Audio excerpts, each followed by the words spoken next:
जय श्री हरि विष्णु। ओम नमः शिवाय। एक बार भगवान शिव और माता पार्वती दोनों भ्रमण करते हुए मृत्युलोक की अमरावती नगरी में जा पहुँचे। उस नगर के राजा ने भगवान शिव का एक सुंदर विशाल मंदिर बनवाया था, जो कि अत्यंत ही रमणीक तथा मन को शांति पहुँचाने वाली थी। शिव जी और माता पार्वती उस मंदिर में ठहर गए। एक दिन माता पार्वती ने भगवान शिव से कहा, हे प्राणनाथ, आज मेरी चौसर खेलने की इच्छा हो रही है। माता पार्वती की इच्छा जानकर भगवान शिव देवी पार्वती के साथ चौसर खेलने बैठ गए। खेल प्रारंभ हुआ। उसी समय उस मंदिर के पुजारी जी भी वहां आ गए। माता पार्वती ने पुजारी जी से कहा, पुजारी जी, यह बताइए कि जीत किसकी होगी। तो पुजारी जी ने कहा कि महादेव की, परंतु चौसर में शिव जी की पराजय हुई और माता पार्वती जी जीत गई। तब उस ब्राह्मण द्वारा असत्य बोलने के कारण माता पार्वती ने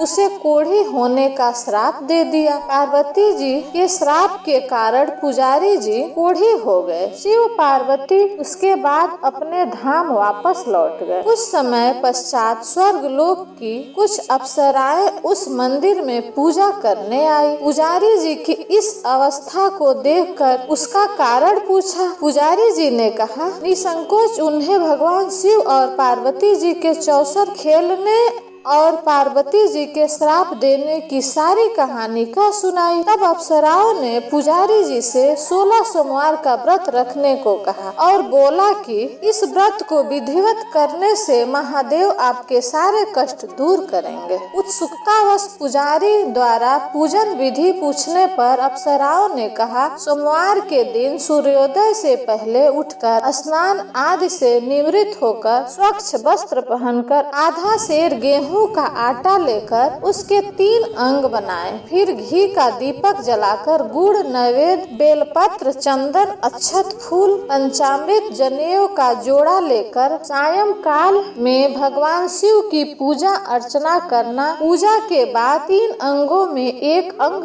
भगवान शिव को अर्पण करके शेष 2 अंग प्रसादी समझकर वितरित कर स्वयं प्रसाद ले। इस विधि से व्रत करते हुए 16 सोमवार के बाद 17वें सोमवार को 1 पाव गेहूं के आटे की बाटी का चूरमा बनाकर भगवान शिव को भोग लगाकर इस प्रसाद को बांट देना। फिर सकुटुम्ब स्वयं प्रसाद ग्रहण करना। इस तरह विधिवत 16 सोमवार व्रत करने से भगवान शिव तुम्हारी सभी मनोकामनाएं पूरी कर देंगे। इतना कहकर अप्सराएं स्वर्ग को चली गई। पुजारी ने अप्सराओं के कथनानुसार 16 सोमवार का विधिवत व्रत किया। फल स्वरूप वह रोग मुक्त हो गए और पूजन करने लगे। कुछ दिनों बाद भगवान शिव और पार्वती पुनः पृथ्वी का भ्रमण करते हुए उस मंदिर में पधारे। स्वस्थ पुजारी को देखकर माता पार्वती ने आश्चर्य से उसके रोग मुक्त होने का कारण पूछा। तो पुजारी जी ने उन्हें अपनी 16 सोमवार व्रत का कथा कह सुनाई। पार्वती जी भी व्रत की बात सुनकर बहुत प्रसन्न हुई और उन्होंने पुजारी से इसकी विधि पूछकर स्वयं 16 सोमवार का व्रत प्रारंभ किया। उन दिनों कार्तिकेय अपनी माता से नाराज होकर दूर चले गए थे, जिसके कारण माता बहुत चिंतित रहती थी। अपने मन में इसी इच्छा को लेकर माता पार्वती ने विधिवत 16 सोमवार का व्रत किया, जिसके बाद कार्तिकेय जी वापस लौट आए। कार्तिकेय ने अपने हृदय परिवर्तन के संबंध में पार्वती जी से पूछा, हे माता, आपने ऐसा कौन सा उपाय किया था जिससे मेरा क्रोध नष्ट हो गया और मैं वापस लौट आया। तब पार्वती जी ने कार्तिकेय को अपने द्वारा की गई 16 सोमवार व्रत कथा कह सुनाई। कार्तिकेय ने भी वह व्रत किया और उनका बिछड़ा हुआ मित्र लौट आया। मित्र ने भी इसका कारण पूछा तो कार्तिकेय ने अपने मित्र को भी 16 सोमवार के व्रत की कथा विधि बताई। मित्र व्रत के बारे में सुनकर बहुत खुश हुआ। उसने भी अपने विवाह की इच्छा लिए विधिवत यह व्रत किया।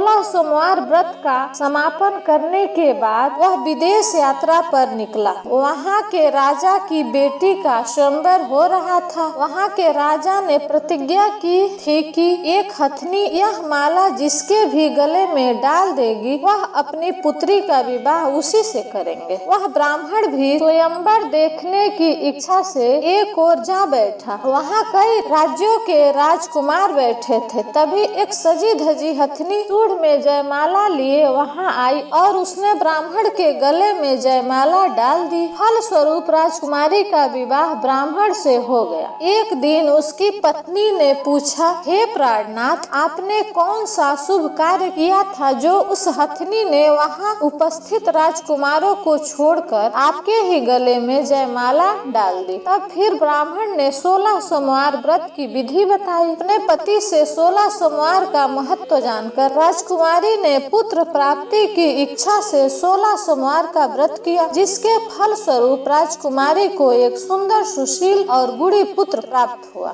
बड़ा होने पर पुत्र ने राजकुमारी से पूछा कि माता जी, किस पुण्य के कारण आपको मेरी प्राप्ति हुई? माता ने पुत्र को 16 सोमवार व्रत की जानकारी दी। व्रत का महत्व जानकर वह भी राज्य पाने की इच्छा से 16 सोमवार का विधिवत व्रत करने लगा। व्रत समापन के बाद एक दिन वह घूमने के लिए समीप के नगर में गया। वहाँ के वृद्ध राजा ने उसको अपनी बेटी के लिए प्रसन्न किया और बहुत धूमधाम से अपनी एकमात्र पुत्री का विवाह उसके साथ कर दिया। कुछ समय बाद ही राजा का निधन हो गया, जिसके कारण गोपाल को उस नगर का राजा बना दिया गया। इस तरह 16 सोमवार व्रत करने से गोपाल की राज्य पाने की इच्छा पूरी हो गई। राजा बनने के बाद भी वह विधिवत 16 सोमवार का व्रत करता रहा। एक बार व्रत के समापन पर 17वें सोमवार को इसने अपनी पत्नी से पूजन सामग्री शिवालय ले चलने को कहा। पति की आज्ञा का उल्लंघन करके राजकुमारी ने सेवकों द्वारा पूजा की सामग्री मंदिर में भिजवा दी। स्वयं मंदिर नहीं गई। जब राजा ने भगवान शिव की पूजा पूरी की तो आकाशवाणी हुई, हे राजन, तेरी रानी ने 16 सोमवार का व्रत का अनादर किया है। तुम इसे अभी महल से निकाल दो, नहीं तो यह तेरा सत्यानाश कर देगी। प्रभु की आज्ञा सुन उसने तुरंत रानी को महल से निकाल दिया। रानी भूखी प्यासी एक नगर में एक बुढ़िया के पास पहुंची। वह बुढ़िया सूत काट कर बाजार में बेचने जा रही थी, लेकिन उस बुढ़िया से सूत उठ नहीं जा रहा था।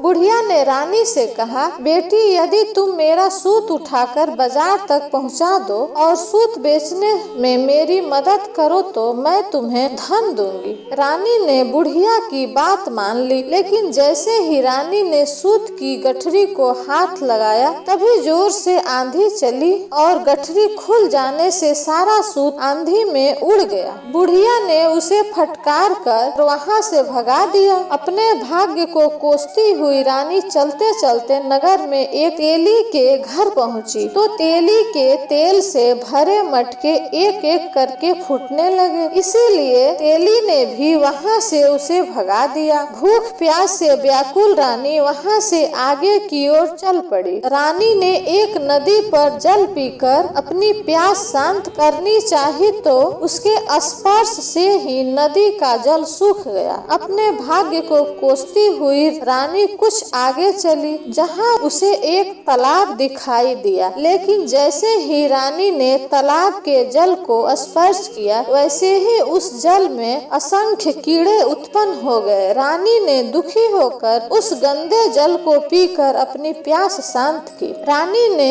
एक पेड़ की छाया में बैठकर कुछ देर आराम करना चाहा तो उस पेड़ के पत्ते पल भर में सूख बिखर गए। वन और सरोवर की यह दशा देखकर वहाँ के ग्वाले रानी को समीप के मंदिर में पुजारी जी के पास ले गए। रानी के चेहरे को देखकर ही पुजारी जान गए कि यह अबला किसी आपत्ति की मारी हुई है। पुजारी ने रानी से कहा, पुत्री तुम कोई चिंता मत करो, मेरे साथ इस मंदिर में रहो, कुछ ही दिनों में सब ठीक हो जाएगा। पुजारी की बात से रानी को बहुत सांत्वना मिली। रानी उस मंदिर में रहने लगी। रानी भोजन बनाती तो सब्जी जल जाती, जिस भी वस्तु को हाथ लगाती उसमें कीड़े पड़ जाते, जल से बदबू आने लगती। पुजारी भी रानी के दुर्भाग्य से बहुत चिंतित होते हुए बोले, बेटी अवश्य ही तुमने कोई अनुचित काम किया है, जिसके कारण देवता तुमसे नाराज हैं और उनकी नाराजगी के कारण ही तुम्हारी यह दशा हुई है। पुजारी की बात सुनकर रानी ने अपने पति के आदेश पर मंदिर में न जाकर शिव की पूजा नहीं करने की सारी कथा कह सुनाई। पुजारी ने शिव जी से प्रार्थना की और कहा कि बेटी कल सोमवार है, कल से ही तुम 16 सोमवार का व्रत करना शुरू कर दो, भगवान शिव अवश्य तुम्हारे दोषों को क्षमा कर देंगे। पुजारी की बात मानकर रानी ने 16 सोमवार के व्रत प्रारंभ कर दिया। तब रानी ने 17वें सोमवार को व्रत का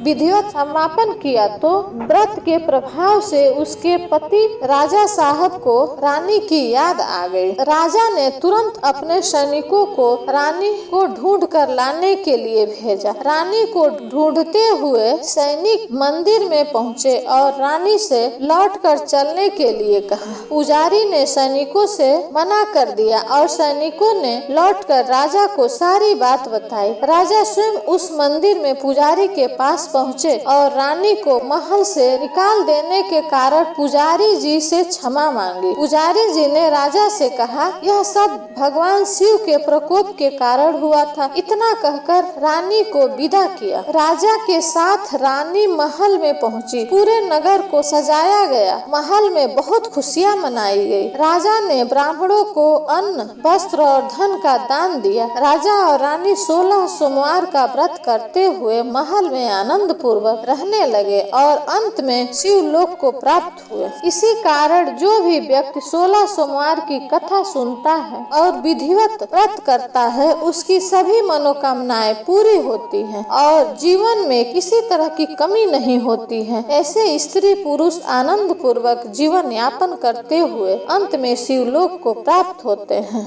जय श्री हरि विष्णु। ओम नमः शिवाय। बोलिए शंकर भगवान की जय।